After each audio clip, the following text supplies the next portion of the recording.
إن للمتقين عند ربهم جنات النعيم أفنجعل المسلمين كالمجرمين ما لكم كيف تحكمون أم لكم كتاب فيه تدرسون إن لكم فيه لما تخيرون أم لكم أيمان علينا بالغة إلى يوم القيامة إن لكم لما تحكمون سلهم أيهم بذلك زعيم أم لهم شركاء فليأتوا بشركائهم إن كانوا صادقين يوم يكشف عن ساق ويدعون إلى السجود فلا يستطيعون خاشعة أبصارهم ترهقهم ذلة وقد كانوا يدعون إلى السجود وهم سالمون فذرني ومن يكذب بهذا الحديث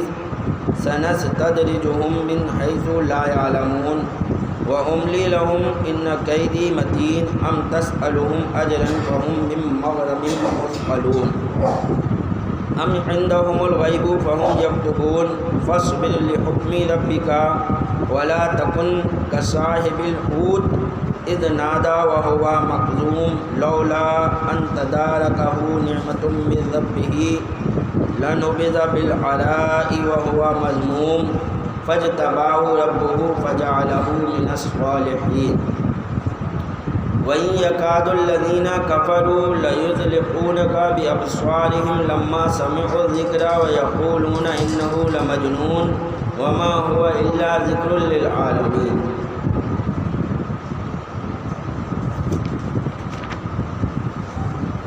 اللہ تبارک و تعالی ارشاد فرماتا ہے بے شک ڈر والوں کے لیے ان کے رب کے پاس چین کے باغ ہیں، یعنی جو اللہ سے ڈرے، اللہ پر ایمان لائے، اچھے کام کرے، اللہ پر بتائے، اللہ کے پاس ان کے لیے چین کے باغ ہیں۔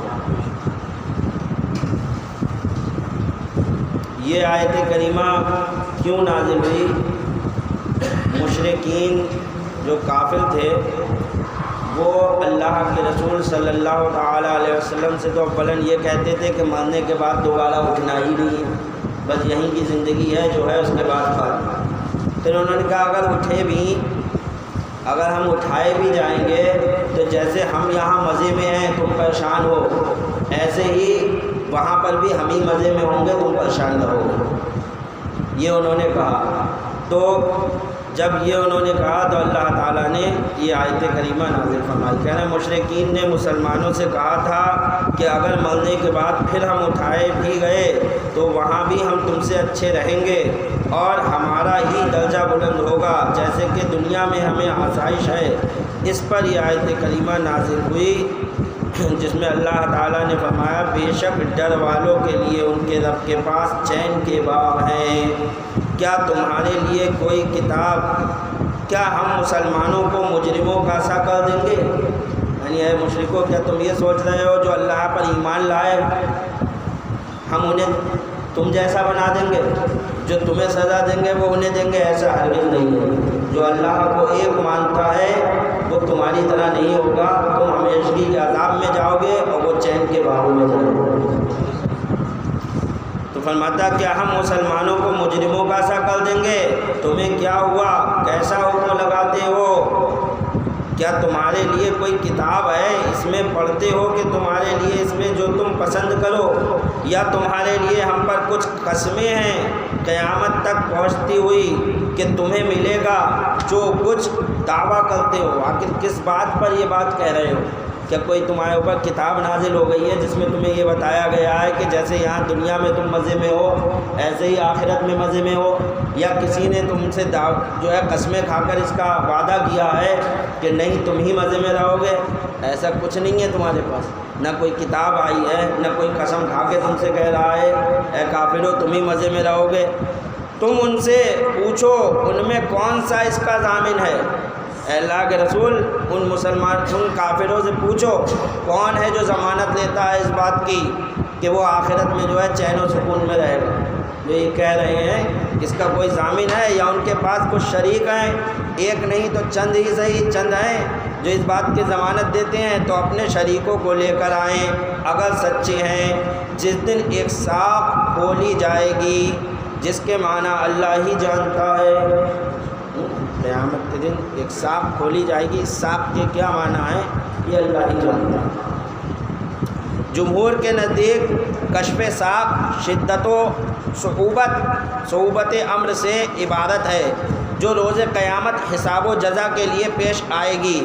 حضرت ابن عباس رضی اللہ تعالی عنہما نے فرمایا کہ قیامت میں وہ بڑا سخت وقت ہوگا۔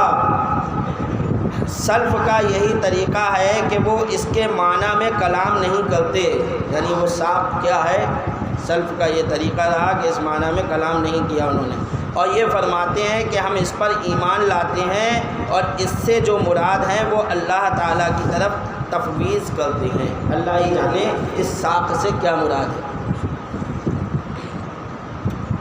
اور سجدہ کو بلائے جائیں گے، یعنی کافروں کو بلایا جائے گا اور اللہ تعالیٰ ان سے فرمائے گا سجدہ کرو، سجدے کا حکم دے گا انہیں تو نہ کر سکیں گے، وقت کرنا چاہیں گے بھی رب کی بارگاہ میں سجدہ تو نہیں کر پائیں گے۔ کیوں نہیں کر پائیں گے؟ ان کی پشتیں تانبے کے تخت کی کر دی جائیں گی، جیسے تانبا ہوتا ہے اتنی سخت کر دی جائیں گی تو وہ جھک ہی نہیں پائیں گے، تو نہیں کر پائیں گے، وہ سجدے کرنے بھی چاہیں گے نہیں کر پائیں گے، اور سجدے کو بلائے جائیں گے تو نہ کر سکیں گے۔ نیچی نگاہیں کیے ہوئے ان پر خاری چڑھ رہی ہوگی، اور بے شک دنیا میں سجدے کے لیے بلائے جاتے تھے، دنیا میں اللہ اپنے بندوں کے ذریعے ان کو بلاتا تھا، آؤ سجدے کے لیے، حی علی الصلاۃ، آؤ نماز کی طرف، حی علی الفلاح، آؤ کامیابی کی طرف، اس وقت نہیں آتے تھے۔ اب سجدہ کرنا چاہتے ہیں تو اب نہیں کر پائیں گے، تو ان پر خاری چڑھ رہی ہوگی۔ اس سے یہ بھی پتہ چلا کہ مسلمان جو ہے، مسلمان کی یہ شایان شان نہیں ہے کہ وہ مسلمان ہو اور سجدہ نہ کرے، نماز نہ پڑھے، وہ حی علی الصلاۃ سنتے ہی اس کو نماز کی طرف آنا چاہیے۔ یہ تو کافروں کا حال اللہ تعالیٰ فرما رہا ہے کہ کافروں جو تھے حی علی الصلاۃ، جب نماز کی پکار سنتے تو وہ نہیں آتے، آج مسلمان بھی نہیں آتا، تو آپ اندازہ لگائیے۔ یہ تو اللہ تعالیٰ قرآن میں کافروں کا حال بیان فرما رہا ہے کہ کافروں کو حی علی الصلاۃ، حی علی الفلاح، آؤ نماز کی طرف، آؤ کامیابی کی طرف، تو وہ نہیں آتے تھے، تو قیامت میں ان کی پیٹیں تانبے کی کر دی جائیں گی، وہ سجدے نہیں کر پائیں گے۔ مسلمانوں کو تو یہ نہیں کہا، مسلمان کو تو یہ چاہیے کہ وہ جیسے ہی حی علی الصلاۃ سنیں تو مسجد کی طرف جائیں۔ ہماری یہ شان نہیں کہ ہم جو ہے اذانیں ہو رہی ہیں اور مسجد میں نمازیں ہو رہی ہیں، ہم دونوں پر کھڑے ہوئے۔ اللہ تبارک تعالیٰ ہمیں توفیق عطا فرمائے۔ تو فرماتا ہے سجدے کو بلائے جائیں گے تو نہ کر سکیں گے، نیچی نگاہیں کیے ہوئے ان پر خاری چڑھ رہی ہوگی، اور بے شک دنیا میں سجدے کے لیے بلائے جاتے تھے جب تندرست تھے، تو جو اس بات کو جھٹلاتا ہے اسے مجھ پر چھوڑ دو۔ تو اس بات کو جھٹلا رہا ہے کہ ایسا کچھ نہیں ہوگا، اللہ فرماتا ہے اسے مجھ پر چھوڑ دو، اس کا عذاب میں ہی دوں گا۔ قریب ہے کہ ہم انہیں آہستہ آہستہ لے جائیں گے جہاں سے انہیں خبر نہ ہوگی، اور میں انہیں ڈھیل دوں گا، بے شک میری خفیہ تدبیر بہت پکی ہے۔ تو میں ڈھیل دوں گا انہیں آہستہ آہستہ اس جہنم کی طرف اور بڑھاؤں گا، جدھر وہ جا رہے ہیں اس کی طرف انہیں آہستہ آہستہ اور بڑھایا جائے گا، ڈھیل دی جائے گی، وہ ڈھیل پاتے رہیں گے اور اس کی طرف بڑھتے رہیں گے۔ اللہ فرماتا ہے بے شک میری خفیہ تدبیر بہت پکی ہے۔ یا تم ان سے اجرت مانگتے ہو کہ وہ چٹے کے بوجھ میں دبے ہیں، یا ان کے پاس غیب ہے کہ وہ لکھ رہے ہیں، تو تم اپنے رب کے حکم کا انتظار کرو اور اس مچھلی والے کی طرح نہ ہونا۔ تو یہ فرمایا اللہ تعالیٰ نے اپنے رب کا انتظار کرو، ان قریب ان کے اوپر عذاب الہی نازل ہوگا، جہنم میں یہ سب کے سب جو ہے ڈالے جائیں گے کہ وہ چٹے کے بوجھ میں دبے ہیں، یا ان کے پاس غیب ہے کہ وہ لکھ رہے ہیں، تو تم اپنے رب کے حکم کا انتظار کرو اور اس مچھلی والے کی اس مچھلی والے کی طرح نہ ہونا جب اس حال پر میں پکارا کہ اس کا دل گھٹ رہا تھا، اگر اس کے رب کی نعمت اس کی خبر کو نہ پہنچ جاتی تو ضرور میدان پر پھینک دیا جاتا، الزام دیا ہوا۔ یہ حضرت یونس علیہ الصلوۃ والتسلیم کا اللہ تبارک تعالیٰ یہاں تذکرہ فرما رہا ہے۔ وہ رب ہے، اپنے بندے کی سے جیسے چاہے ویسے بات کرے گا، ٹھیک ہے۔ ہمیں کوئی کلام نہیں ہے کہ ہم جو ہے نبیوں کی شان میں ایسے بولیں، وہ ان کا مالک ہے، خالق ہے، وہ اس کے بندے ہیں، وہ نبیوں کو کچھ بھی کہے اسے حق ہے، لیکن اس کا یہ نہیں ہے کہ ہم قرآن کی آیت کو دیکھ کے کہیں ہم بھی ایسی کہیں گے۔ ہماری کیا اوقات، ہماری کیا حیثیت ہے جو ہم کسی نبی کی شان میں ایسے بولیں؟ وہ تو رب ہے، وہ بول سکتا ہے، اسے حق حاصل ہے، وہ اس کے بندے ہیں، کتنی ہی عاجزی کرے۔ تو اللہ تعالیٰ نے فرمایا اپنے محبوب سے فرمایا اس مچھلی والے کی طرح نہ ہونا جب اس حال میں پکارا کہ اس کا دل گھٹ رہا تھا، اگر اس کے رب کی نعمت اس کی خبر کو نہ پہنچ جاتی تو ضرور میدان پر پھینک دیا جاتا، الزام دیا ہوا۔ لیکن اللہ تعالیٰ نے رحمت حضرت یونس علیہ السلام پر اپنی رحمت فرمائی، اپنی نعمتوں سے نوازا، اور اللہ تعالیٰ ان کے عذر و دعا کو قبول فرما کر ان پر انعام فرمایا۔ انہوں نے عذر پیش کیا، اس عذر کو اللہ تعالیٰ نے قبول فرمایا اور ان پر انعام فرمایا۔ تو فرماتا ہے تو ضرور میدان پر پھینک دیا جاتا، الزام دیا ہوا تو اسے اس کے رب نے چن لیا۔ کسے چن لیا؟ انہیں کوئی تو ابھی مچھلی والوں، ہمیں تمہیں تھوڑی، ہماری کیا اوقات ہے کہ ہم جو ہے بولیں، ہماری زبان بھی جس کو اللہ نے چن لیا ہو اس کے ہم ان کے خلاف کوئی لفظ بولیں گے، ہمارا ایمان بچے گا؟ نہیں بچے گا۔ اللہ فرماتا ہے تو اسے اس کے رب نے چن لیا اور اپنے قرب خاص سے سزاواروں میں کر لیا، چن لیا۔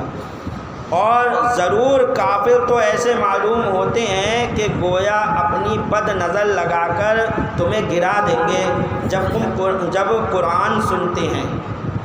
یہ آیت کریمہ نازل ہوئی، کہہ رہے ہیں بغض و عداوت کی نگاہوں سے گھور گھور کر دیکھتے ہیں اللہ کے رسول کو کافر۔ شان نزول اس کا یہ ہے کہ منقول ہے کہ عرب میں بعض لوگ نظر لگانے میں شہرا آفاق تھے، مطلب مشہور تھے وہ لوگ کہ ان کی نظر بہت جلدی لگتی ہے۔ کچھ لوگ تھے مکہ میں کہ اس بارے میں مشہور تھے کہ یہ جسے دیکھ لیتے ہیں اس کو نظر فوراً لگ جاتی ہے، مشہور تھے، اور وہ کہتے تھے کسی کو نظر لگوانا ہو ہمیں بتاؤ، ابھی تو وہ نظر لگاتے ہیں اس کو۔ تو شہرا آفاق تھے اور ان کی یہ حالت تھی کہ دعویٰ کر کے نظر لگاتے تھے، دعویٰ کرتے تھے کسے نظر لگانا بتاؤ، اور دیکھتے تھے اس کو، باقی نظر لگ بھی جاتی تھی، اتنی بھیانک نظر تھی، اللہ رحم فرمائے۔ تو دعویٰ کر کے نظر لگاتے تھے، اور جس چیز کو انہوں نے تکلیف اور نظر لگانے کے ارادے سے دیکھا، دیکھتے ہی ہلاک ہو گئی۔ جسے بھی نظر لگانے کے ارادے سے دیکھتے تھے کہ اسے نظر لگانا ہے تو وہ چیز ہلاک ہو جاتی تھی، اتنی خطرناک نظر تھی ان لوگوں کی، ہلاک ہو گئی۔ ایسے بہت واقعات ان کے تجربے میں آ چکے تھے۔ کفار نے ان سے کہا کہ رسول کریم صلی اللہ علیہ وسلم کو نظر لگائیں۔ کفار نے انہیں بلایا، کہا ٹھیک ہے تمہاری نظر بڑی کر دی ہے یار، تو ایسا کرو سرکار دو عالم صلی اللہ علیہ وسلم کو نظر لگائیں۔ نظر لگائیں تو ان لوگوں نے حضور کو بڑی تیز نگاہوں سے دیکھا اور کہا کہ ہم نے اب تک نہ ایسا آدمی دیکھا نہ ایسی دلیلیں دیکھیں، اور ان کا کسی چیز کو دیکھ کر حیرت کرنا ہی ستم ہوتا تھا۔ سرکار کو دیکھ کے نظر کی نیت سے کہا کہ یار ایسا آدمی ہم نے آج تک نہیں دیکھا، نہ ایسی دلیلیں دیکھی جو یہ دکھا رہے ہیں، تو نظر کے ارادے سے دیکھا کہ سرکار کو نظر لگ جائے، بس ان کا یہ حیرت کرنا ہی نقصان دہ ہوتا تھا لوگوں کے لیے۔ انہوں نے یہی کیا، سرکار کو دیکھ کر حیرت کرنا ہی ستم ہوتا تھا، لیکن ان کے یہ تمام جد و جہد کبھی مثل ان کے اور مقاصد کے جو رات دن وہ کرتے رہتے تھے بیکار گئے، اور اللہ تعالیٰ نے اپنے نبی صلی اللہ علیہ وسلم کو ان کے شر سے محفوظ رکھا۔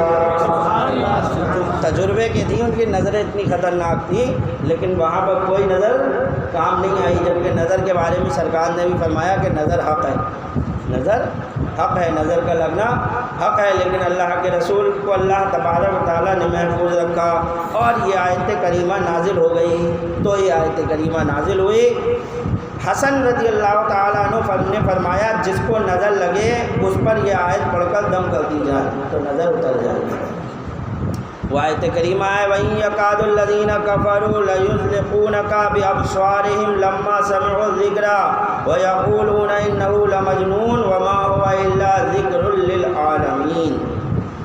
اور ضرور کافر تو ایسے معلوم ہوتے ہیں کہ گویا اپنی بد نظر لگا کر تمہیں گرا دیں گے جب قرآن سنتے ہیں اور کہتے ہیں یہ ضرور عقل سے دور ہیں اور وہ تو نہیں مگر نصیحت سارے جہان کے لیے۔ اللہ کے رسول کو مجنون کہتے ہیں، حالانکہ اللہ کے رسول کا تو یہ عالم ہے کہ تمام عالم کے لیے آپ نصیحت ہیں۔ تو یہ آیت کریمہ جو کہ 29ویں پارے میں ہے سورہ قلم کی بالکل آخر آیت ہے۔ سورہ قلم، سورہ نون بھی جسے کہتے ہیں، اس کی آخر آیت ہی ہے۔ اس کو پڑھ کر دم کریں تو نظر بد سے آدمی محفوظ رہے گا۔